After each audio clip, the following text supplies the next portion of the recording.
Bonjour à toutes et à tous. Après 48 ans de mariage, des hauts, des bas et 4 ans et demi de procédure de divorce, marquée par de rudes négociations, des tensions et parfois quelques accords, le Royaume-Uni et l'Union européenne ont officiellement divorcé le 1er janvier 2021. Pour certains, le Royaume-Uni est aujourd'hui libre, tandis que pour d'autres, il est plus qu'isolé. Mais que l'on soit pour ou contre la sortie du Royaume-Uni de l'Union européenne, il est indéniable que cette séparation laissera de profondes traces dans l'histoire du Royaume-Uni, mais aussi de l'Union européenne et de sa construction. La date du 1er janvier 2021 est incontestablement historique. Au-delà de la symbolique du Brexit, il y a des conséquences très concrètes qui en découlent. Qu'est-ce qui change? Eh ben, on va voir ça ensemble. Alors, bienvenue sur WIP, la chaîne du jeu politique.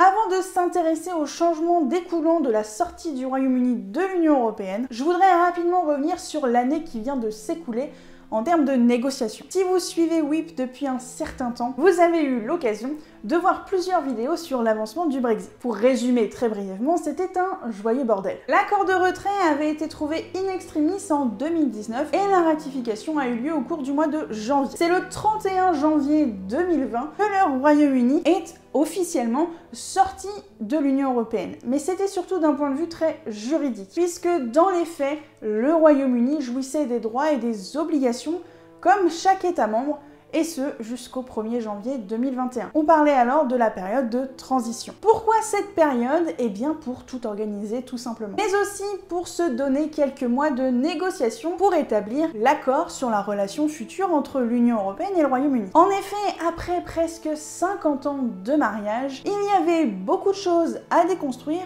mais aussi à construire de manière différente, histoire que la séparation ne se fasse pas dans le sang et les larmes. Et aussi pour ne pas trop faire payer les pots cassés aux gamins, et ici en l'occurrence, il s'agit des citoyens et des entreprises. Du coup, pendant les 11 derniers mois, Michel Barnier, négociateur pour l'Union européenne, et David Frost, négociateur pour le compte du Royaume-Uni, ont discuté pendant de nombreux rounds de négociations et de manière assez laborieuse. En effet, chaque partie a défendu son bout de gras avec détermination, et ça, évidemment, on ne le reproche à personne. Après tout, c'est le jeu des négos. Il faut savoir que l'accord post-Brexit est un accord commercial. Et les accords commerciaux, eh bien, ça nécessite des années, mais vraiment des années de négociations avant d'aboutir sur un compromis entre les différentes parties qui négocient. À titre d'exemple, l'accord entre l'Union européenne et le Canada aura mis 7 ans avant de voir le jour. Et ici, l'accord post-Brexit entre le Royaume-Uni et l'Union européenne a été négocié en 9 mois. Autant vous dire que c'était pas de tout repos. Surtout quand il y en a certains qui sont relous pendant les négos. Je ne vise personne. Et en plus, la to-do list pour cet accord post-Brexit était franchement très longue.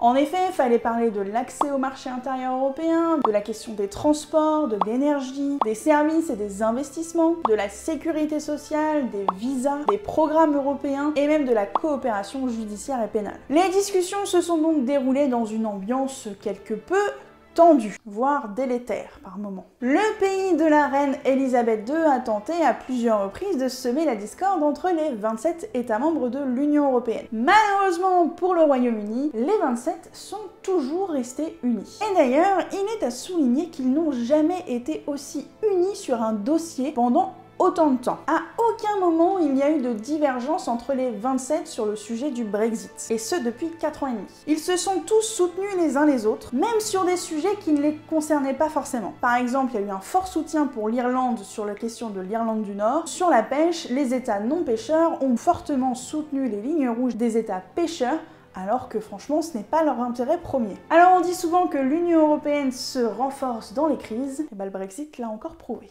Le Royaume-Uni a également tenté de jouer la montre, et sur ce point ils ont plutôt bien réussi leur coup. En effet, l'accord commercial entre l'Union européenne et le Royaume-Uni devait être trouvé avant octobre 2020. Eh ben, pas du tout en fait, Puisque vous le savez, les négociations ont duré jusqu'à la toute dernière minute, à tel point que tout le monde était persuadé qu'il y aurait un no deal. C'est donc le 24 décembre à 14h44 que la fumée blanche a pu apparaître dans les cieux, puisque le Royaume-Uni et l'Union européenne ont trouvé un accord. Joyeux Noël! Et donc cet accord aura été trouvé tout juste une semaine avant la fin de la période de transition qui était fixée au 31 décembre 2020. Le 28 décembre, les 27 ont approuvé l'accord et ont acté une application provisoire de celui-ci. Et dans cette procédure, les gros perdants, ce sont les parlements. En effet, le Parlement britannique a dû examiner presque 2000 pages et tout ça en moins d'une semaine. Le Parlement britannique a donc accepté l'accord lors d'un vote le 30 décembre dernier.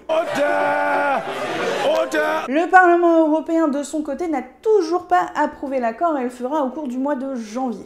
Et donc, vous vous en doutez, de nombreux groupes politiques au sein de l'hémicycle européen ont poussé une petite gueulante puisque la ratification n'a pas pu se faire en bonne et due forme, puisque effectivement, les députés européens n'ont pas eu le temps d'examiner l'accord avant la fin de la période de transition. Vous l'avez suivi pendant de nombreux jours aux infos, effectivement, il y a eu une menace très importante d'un no deal. Sûrement une sortie sans accord en janvier, c'est ce que vient de déclarer Boris Johnson. There's a strong possibility of no agreement on a post-Brexit deal. Et les négociations ont été poussées vraiment jusqu'à la dernière minute. En fait, il faut savoir que l'Union européenne n'a jamais voulu prendre la responsabilité de mettre un stop aux négociations pour ne pas être accusée d'être la méchante dans l'histoire. Et donc, la Commission européenne, notamment le négociateur Michel Barnier, et les 27 États membres de l'Union européenne ont toujours fait comprendre au Royaume-Uni qu'ils ne seraient pas à l'origine d'un stop des négos. Tout ça pour faire comprendre à Boris Johnson et au gouvernement britannique qu'ils devaient faire face à leurs propres responsabilités. L'apogée des tensions a eu lieu entre septembre et octobre 2020. Vous avez peut-être suivi, mais le 9 septembre dernier, le gouvernement britannique a déposé un projet de loi sur le marché intérieur du Royaume-Uni. Et ce projet de loi permettait aux autorités britanniques de ne pas tenir compte des dispositions de l'accord de retrait concernant l'Irlande du Nord. Plusieurs membres du gouvernement britannique ont d'ailleurs reconnu publiquement qu'effectivement, plusieurs dispositions de ce projet de loi allaient à l'encontre de l'accord de retrait. Ils ont également admis que tout cela engendrait une violation du droit international. Tranquille, quoi. Bon, vous vous en doutez, quand c'est arrivé, l'Union européenne a plusieurs fois toqué gentiment à la porte du Royaume-Uni en leur demandant de changer les dispositions pour bien respecter les dispositions relatives à l'Irlande du Nord. Et le Royaume-Uni a un petit peu fait le sourd pendant quelques semaines. Du coup, le 1er octobre 2020, la Commission européenne a lancé ce qu'on appelle une procédure d'infraction à l'encontre du Royaume-Uni. La Commission européenne a donc envoyé une lettre de mise en demeure au Royaume-Uni, puisqu'elle en a eu ras-le-bol de demander gentiment que le Royaume-Uni respecte ses propres engagements. Et ça peut se comprendre. Et ce n'est qu'en décembre 2020 que le Royaume-Uni a décidé de retirer ces dispositions contraires à l'accord de retrait, parce que ça sentait pas bon pour trouver un accord commercial de garder tout ça. Bref, vous l'aurez compris, on a connu des contextes bien plus sereins pour discuter. Et comme je vous l'ai dit tout à l'heure, c'est le 24 décembre qu'un accord a été trouvé. Petit miracle de Jésus, certainement pas, mais en tout cas ça fait toujours plaisir d'avoir l'aboutissement de son divorce la veille de Noël. Brexit. Et donc, depuis le 1er janvier 2021, pas mal de choses ont changé des deux côtés de la Manche. Alors tout d'abord, il faut bien comprendre que le Royaume-Uni quitte définitivement l'union douanière et le marché intérieur européen. Cependant, il faut noter que l'Irlande du Nord dispose d'une exception et continuera à bénéficier des avantages de cet accès. A noter que même si le Royaume-Uni ne fait plus partie du marché intérieur de l'Union européenne et de l'Union douanière, l'accord prévoit qu'il n'y aura pas de droits de douane et de quotas sur les biens et marchandises, que ce soit celles qui viennent du Royaume-Uni ou que ce soit celles qui viennent de l'Union européenne. Cependant, les entreprises européennes et britanniques devront remplir des déclarations de douane de manière systématique pour toutes les marchandises qui traverseront la Manche. Une sacrée paperasse supplémentaire pour les entreprises, en résumé. En plus, il faut savoir que l'Union européenne est le premier partenaire commercial du Royaume-Uni, puisqu'en fait, la moitié de son commerce extérieur dépend de l'Union européenne, qu'il s'agisse d'exportation ou d'importation. Et donc, qui dit sortir d'une union douanière et d'un marché intérieur, implique de nouveaux contrôles de douane. Et oui, en effet, pour les échanges entre l'Union européenne et le Royaume-Uni, les contrôles des marchandises vont réapparaître, qu'il s'agisse de contrôles de douane, des contrôles sanitaires ou phytosanitaires. Autre point de l'accord, celui-ci prévoit une clause de non-régression. Alors traduction, en gros ça veut dire que le Royaume-Uni ne doit pas revoir à la baisse ses normes et standards sociaux, environnementaux ou encore climatiques. L'objectif, c'est d'éviter du dumping et de la concurrence déloyale. Du coup, ok, pas de quotas et pas de droits de douane, Mais de l'autre côté, le Royaume-Uni doit respecter les standards qui sont ceux de l'Union européenne.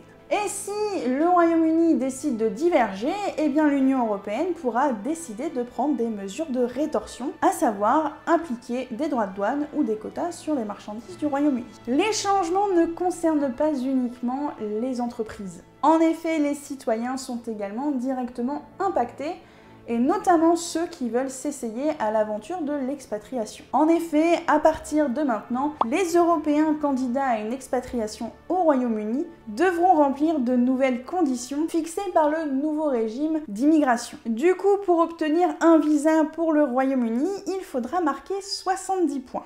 Et ces points sont déterminés en fonction du niveau d'études, de l'âge, de la maîtrise de la langue de Shakespeare, ou encore par les ressources financières. Le candidat européen devra également prouver qu'il dispose d'une offre d'emploi au Royaume-Uni qui rapporte plus de 28 000 € par an. Il existe cependant quelques exceptions pour certains secteurs, notamment la recherche scientifique, pour les enseignants supérieurs ou encore pour les professions médicales. À noter également que si vous voulez tenter l'aventure de l'expatriation au Royaume-Uni, eh bien les frais de dossier seront à votre charge. Et la facture est assez salée puisque ça peut aller de 680 € jusqu'à 1 300 € à peu près. Rien que ça. Le système de santé ne sera plus gratuit pour ceux qui s'expatrient au Royaume-Uni après le 1er janvier 2021 et les diplômes ne seront pas non plus reconnus de manière automatique. A l'inverse, les ressortissants britanniques perdent également leur droit d'aller et venir sur le territoire européen tranquillou bilou. Ils pourront séjourner sans visa pour une durée maximale de 90 jours et ensuite visa obligatoire. Enfin, pour venir sur le territoire européen, les Britanniques devront avoir un passeport dont la validité est supérieure à 6 mois le jour où ils arrivent sur le territoire européen. Enfin, les Britanniques devront se plier aux différentes règles migratoires qui existent dans les pays européens en fonction de leur destination. Pour les citoyens britanniques qui vivaient dans l'Union européenne avant le 31 décembre 2020, mais aussi pour les Européens qui vivaient au Royaume-Uni avant cette date, les choses ne changent pas. C'est ça de gagner. Autre coup dur, le Royaume-Uni ne participera plus à Erasmus. Pour ceux qui ne le savent pas, Erasmus c'est le programme d'échange universitaire entre plein de pays d'ailleurs, il n'y a pas forcément que des pays membres de l'Union européenne, mais généralement c'est plutôt des pays membres de l'UE. Faut savoir que le Royaume-Uni était le 4e pays destinataire et que Boris Johnson a considéré qu'il y avait donc plus d'étudiants européens qui venaient sur le territoire britannique que l'inverse, et que donc le Royaume-Uni devenait de fait un contributeur net à ce programme et qu'il n'avait donc pas envie de payer. Une des conséquences par exemple très concrètes, eh bien les frais d'inscription dans les universités britanniques vont considérablement augmenter pour les étudiants européens. Petit point tourisme, il y a quelques petits changements relous pour le quotidien, notamment pour les Britanniques. Par exemple, si un Britannique souhaite faire un peu de tourisme dans un pays membre de l'Union européenne en voiture et qu'il emprunte donc le tunnel sous la Manche avec sa propre caisse, eh bien il devra justifier d'un permis de conduire international. C'est le prix à payer quand on conduit à gauche, les gars. Autre sujet qui a fait grand bruit, notamment lors des dernières semaines de négociations, c'est la pêche. Le Brexit, c'est vraiment très étonnant. Plus sérieusement, c'est un point de blocage qui finalement n'est pas si étonnant. En effet, la sortie du Royaume-Uni de l'Union européenne remet complètement en place la frontière maritime entre le Royaume-Uni et les États membres de l'UE. Les pêcheurs européens étaient donc sous la menace de ne plus pouvoir avoir accès aux eaux britanniques. Pendant longtemps, le Royaume-Uni et surtout Boris Johnson ont tenté de maintenir la pression sur ce sujet pour empêcher aux pêcheurs européens de pouvoir aller pêcher dans les eaux britanniques. Très concrètement, ils exigeaient le reversement d'une somme équivalente à 60% des prises des pêcheurs européens. Ce sera finalement 25%. Le partage des eaux sous cette forme est consacré pour une période de 5 ans et demi, donc jusqu'en 2026, et sera ensuite renégocié tous les ans. Les pêcheurs européens de leur côté sont quand même plutôt soulagés, même si c'est quand même un manque à gagner pour eux. Côté Royaume-Uni, le secteur de la pêche a du mal à avaler la pilule. Parce que oui, les pêcheurs britanniques espéraient avec le Brexit, que les pêcheurs européens n'auraient plus accès aux eaux territoriales du Royaume-Uni. Pour veiller à la mise en œuvre de cet accord, il y a un conseil conjoint qui va être mis en place. Il y a aussi un mécanisme de règlement des différends qui est mis en place, et ça c'est assez courant dans l'ensemble des accords commerciaux. L'objectif de ce mécanisme de règlement des différends, eh bien c'est dans le titre, c'est pour régler les litiges commerciaux entre plusieurs parties. En effet, le Royaume-Uni a toujours refusé que la Cour de justice de l'Union européenne intervienne sur les relations post-Brexit. Voilà en gros pour les points principaux de l'accord et ce qui change concrètement pour les gens. Et bien sûr, il y a énormément d'autres sujets qui sont pris en compte dans l'accord post-Brexit, puisque le machin fait quand même quasiment 2000 pages, donc forcément il y a de quoi dire. Comme je vous le disais, le texte s'intéresse à beaucoup de domaines, comme la question des transports, notamment le transport routier, le transport aérien, les sujets de l'énergie, mais aussi même la question de la coopération judiciaire. Pour votre plus grand plaisir, eh bien je vous mets l'accord en version française dans la barre de description si vous voulez aller un petit peu plus loin et fouiner un petit peu dans l'accord. Surtout si vous avez besoin de lire quelque chose si jamais on est reconfiné. Hein? Voilà, hein? J'espère que cette vidéo vous aura été utile. C'était peut-être le dernier épisode de la chaîne sur le Brexit. On y croit, hein? Non, on n'y croit pas du tout. En tout cas, n'hésitez pas à partager votre point de vue dans les commentaires ou même à venir sur le Discord pour qu'on puisse échanger sur ce sujet et sur plein d'autres sujets d'ailleurs. Je vous remets aussi en description toutes les vidéos qui ont déjà été faites sur le Brexit si jamais vous avez un petit peu perdu le fil de ce qui a été fait auparavant. Je vous fais des bisous et je vous dis à très bientôt sur WIP.